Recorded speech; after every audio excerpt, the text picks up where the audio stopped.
Hello මගේ රත්තරන් යාළුවනේ කොහමද? හොඳින් ඉන්නවද ඔයගොල්ලෝ?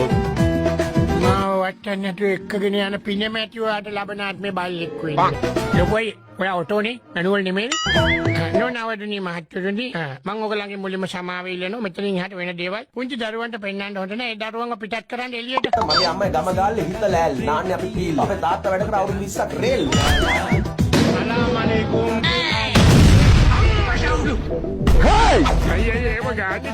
පේපල් මොනවද කන්නේ? බතුයි පොසම් පොලයි හාමස්සයි පරිප්පු. අම්මට උඩ වෙලා මානසිකව වැටුණත් වැටෙන්න ඕනේ මෙන්න මෙහෙම තැන්වල.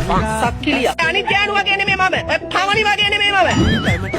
මාත් එක්ක කැමැත්තෙන් ආපු පළවෙනි ගෑණි තමයි ඔබ. අයියා වගේ කෙනෙක් ලබන්න ගෑණියෙක් පින් කරන්න.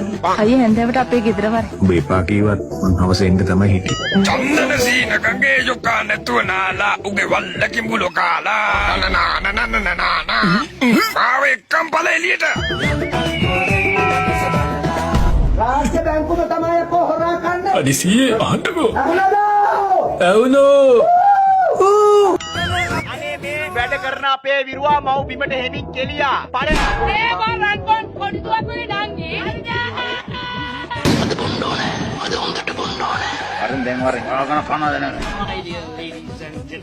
I came here today to address තියන් දින මෙච්චරයි. ඔන්නම විසිගින්දල් දේවතාවා සිරස ගිනිගත් අනුභවයෙන් රාණි රාජා මල මාර්ගයේ ගිනිහිර ඩංගු චිවතාංගු රාමකයි කෝද කෝද එස්සා